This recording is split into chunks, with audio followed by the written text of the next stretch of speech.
Hello, good morning दोस्तों देखिए, जैसा कि अभी सर्दी का मौसम आ गया है।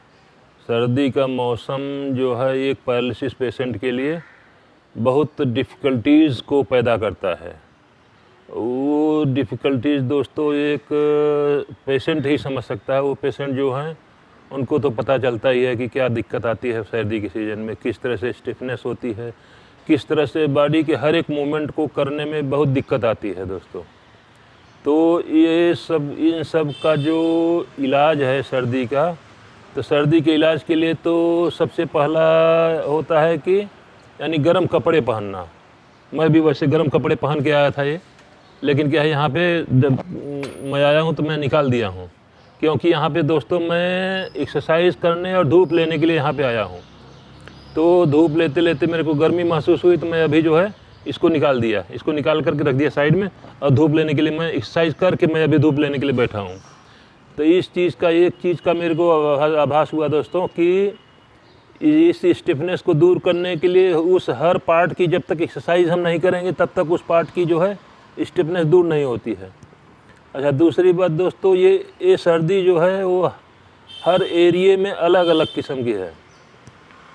क्योंकि एक जो है जम्मू कश्मीर और नॉर्थ ईस्ट के एरिए में जितनी सर्दी पड़ती है उतना बाकी ये केरला या तमिलनाडु या आंध्र प्रदेश में उतनी नहीं पड़ती है।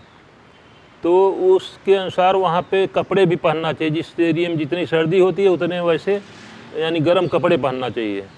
सबसे पहली सतर्कता तो ये रखनी चाहिए कि गर्म कपड़े उतने पहनो जितना कि एरिया के अनुसार ज़रूरत है। जैसे मैं अभी महाराष्ट्र में रहता हूँ, तो यहाँ पे पूना के अंदर उतनी सर्दी नहीं होती है। सर्दी होती है लेकिन क्या है कि उतनी नहीं होती है।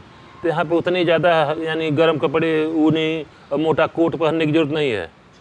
यहाँ पे नॉर्मल स्वेट शर्ट पहन, एक मैं टी शर्ट पहना फुल बाजू का, और उसके बाद ये स्वेट शर्ट पहन के आया था। इतने में सर्दी यहाँ पे यानी प्रकाशन हो जाता है।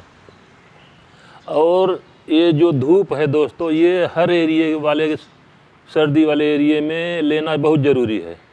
सर्दी के अंदर धूप की बहुत अहमियत होती है, क्योंकि इस धूप में प्राकृतिक धूप जो होती है उसमें हर एक टाइप के विटामिन, कैल्शियम, मिनरल्स मिलते हैं, यानी जो शरीर के लिए पोषक तत्व होते हैं। यानी कौन सी विटामिन मिलती है धूप में, वो मिलती है विटामिन डी मिलती है। तो उसके लिए धूप लेना बहुत ज़रूरी है। और उसके अलावा अगर जैसे कि आप घर में रहोगे तो वहाँ पे धूप तो मिलेगी नहीं, तो वहाँ पे ज़रूर हीट यानी लेने का जो आपका यानी इलेक्ट्रिक हीटर है, यानी जैसे कि वार्मर होता है, रूम वार्मर, वो लगाओ, या जो मैं एक इंफ्रारेड वाली लाइट के लिए बताया था वो लगाओ। ऐसे करके घर के रूम के अंदर भी लेना चाहिए, क्योंकि रूम के अंदर भी ठंडा हो जाता है दोस्तों। तो उसी क्रम में दोस्तों मेरे को ऐसे यहाँ पे एक्सरसाइज किया, लेकिन मैं जो है ये महसूस किया कि मेरी जो ये मसल है, काफ मसल होती है, काफ मसल मेरे को वॉकिंग में दिक्कत कर रही है। क्योंकि मैं काफ मसल की एक्सरसाइज अभी नहीं किया। जब तक एक्सरसाइज हर एक मसल्स की नहीं होगी तब तक वो मसल्स खुलती नहीं, वो स्टिफ हो जाती है। काफ मसल कौन सी होती है मसल दोस्तों, ये देखिए, ये काफ मसल होती है कि काफ मसल जो है स्टिफ होती है तो आपको वॉकिंग में दिक्कत होगी।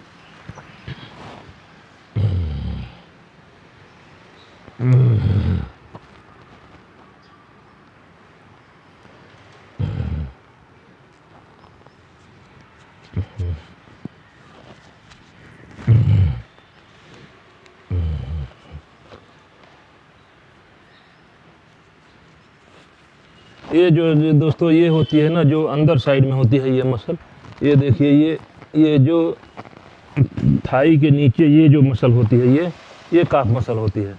इस मसल में जब स्टिफनेस रहेगी तो आपको ये मसल, ये जो जांघ के नीचे मोटी मसल होती है, ये काफ मसल होती है।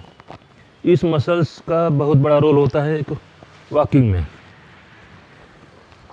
क्योंकि आपकी वॉकिंग तब तक नहीं होगी जब तक काफ मसल अच्छी से रेज नहीं होगी।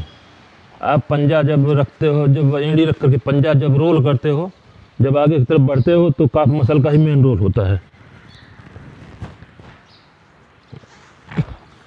तो इस काफ मसल के लिए मैं एक्सरसाइज करने के लिए मैं दोस्तों अभी मैं यहाँ पे थोड़ा सा धूप में ही एक वीडियो छोटा सा बनाऊँगा, क्योंकि काफ मसल जब जैसे ही आदमी चलता है, पाँव रखता है, एड़ी रखा है, और जैसे ही ये पंजा नीचे करके ऐसे धक्का देता है यहाँ पे, जैसे ऐसे पीछे की तरफ यानी आगे बढ़ने के लिए प्रेस करता है पंजे को, तो यहाँ पे काफ मसल की रोल आती है।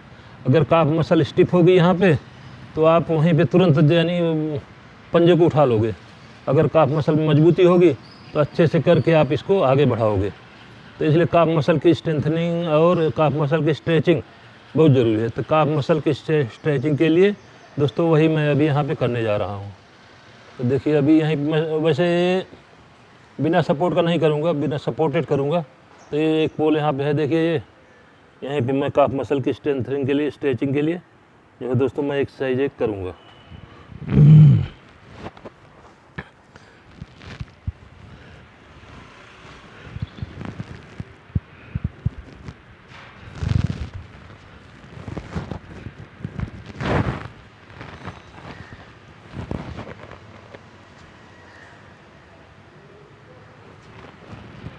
तो मैं इस तरफ जाता हूँ दोस्तों, ऐसे ये इधर से, क्योंकि सपोर्ट मेरे को चाहिए पकड़ने के लिए। तो ये देखिए हाथ भी स्टिफ है तो ये उठता जा रहा है पूरा। अब कितना मैंने कितनी ताकत लगानी पड़ रही है हाथ को खींचने के लिए, देखिए दोस्तों। तो ये होता है कि स्टिफनेस जो होती है उससे, यानी इधर से आके तब इधर आता हूँ जिससे कि तार भी ना दिखे। ये ऐसे आ गया। तभी काफ के लिए दोस्तों देखिए ये पंजे के ऊपर जोर देना है। पंजे के ऊपर जोर देने से ही काफ मसल की स्ट्रेंथनिंग होती है और स्ट्रेचिंग होती है। तो इसमें देखिए दोस्तों ऐसे इस तरह से ये एड़ी को उठाओ, यानी ऐसे करेंगे, देखो इधर दिखाई देगा। इस तरह से ऐसे ये ऐसे, यानी हील को ऊपर उठाएंगे तो काफ के ऊपर जोर जाएगा। तो इससे काफ मसल की स्ट्रेंथनिंग और स्ट्रेचिंग दोनों होगी। ऐसे देखिए फिर जो है ऐसे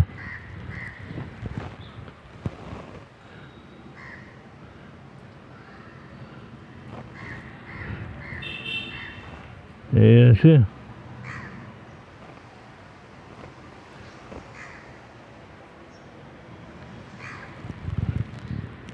और यहाँ पे आकर के दोस्तों यहाँ पे 10-20 सेकंड के लिए रोको ऐसे, यानी जो पंजे के ऊपर जोर देकर जब आप यहाँ पे रोकोगे तो इसमें अच्छी स्ट्रेचिंग होगी। इसलिए जो है ये, तो ये यानी काफ की जो है पहली एक्सरसाइज, यानी मैं ऊपर नीचे करने का बताया मैं। दूसरी एक्सरसाइज यानी यहाँ पे आकर के यहाँ पे 20 सेकंड के लिए रुको और यहाँ पे जो है काफ यानी जो इफेक्टेड पैर है ना इस पर भी जोर देना है ऐसे।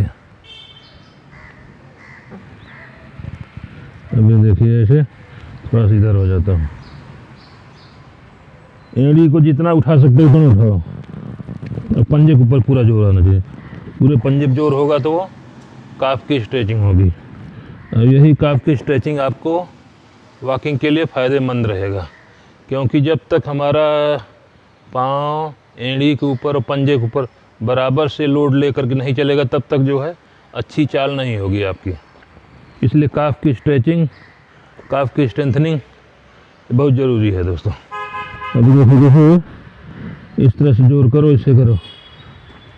ये मसल जो आपकी पीछे वाली जो मैं दिखाया ना उसकी अच्छी स्ट्रेचिंग होती है और स्ट्रेंथनिंग होती है। इसलिए काफ मसल की स्ट्रेंथनिंग बहुत ज़रूरी है दोस्तों। अभी देखिए ये मैं सिंगल पाँव पे देखता हूँ, ट्राई करता हूँ, यानी ये मेरा इफेक्टेड पाँव है। अभी इफेक्टेड पाँव को दोनों पाँव करो। अभी इसको उठा करके तो सिंगल पाँव पे नहीं हो सकता, विदाउट सपोर्ट मैं कोशिश करता हूँ एक बार। विदाउट सपोर्ट देखो ये नहीं हो रहा है, ऐसे रुका नहीं जा रहा है।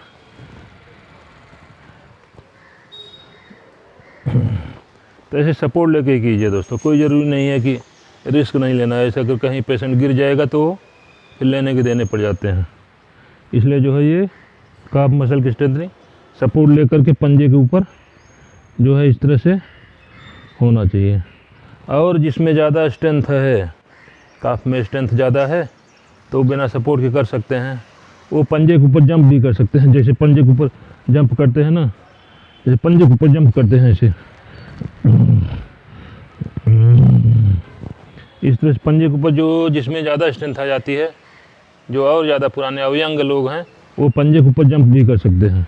जैसे पंजे के ऊपर, जैसे मैं भी था फौज में, पंजे के ऊपर जंप करता था, तो वो सब कर सकते हैं। वो उससे पंजे के ऊपर जंप करने से काफ़ की अच्छी स्ट्रेंथनिंग होती है। ऐसे ऐसे ऐसे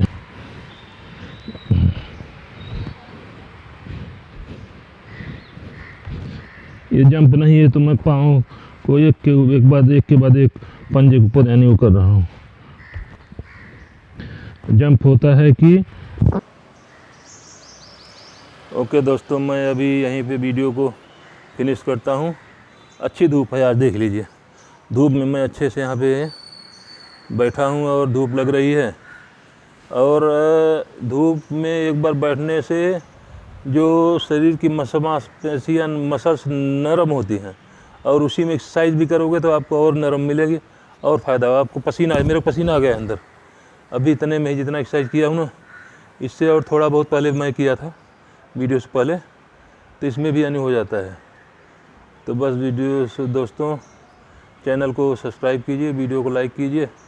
और कोई अगर सुझाव है किसी का, वैसे मेरा हाथ के लिए अगर किसी का सुझाव है कि क्या मैं करूं कि जिससे कि मेरे हाथ में सुधार आए, मैं हाथ ऐसे हो जाता है, ऐसे रहना चाहिए, जैसे कि ऐसे होना चाहिए, हाथ को सीधा रहना चाहिए, लेकिन स्टिफनेस के कारण जो है मुड़ जाता है, ऐसे एकदम टाइट कर लेता है ना, तो ऐसे मुड़ जाता है।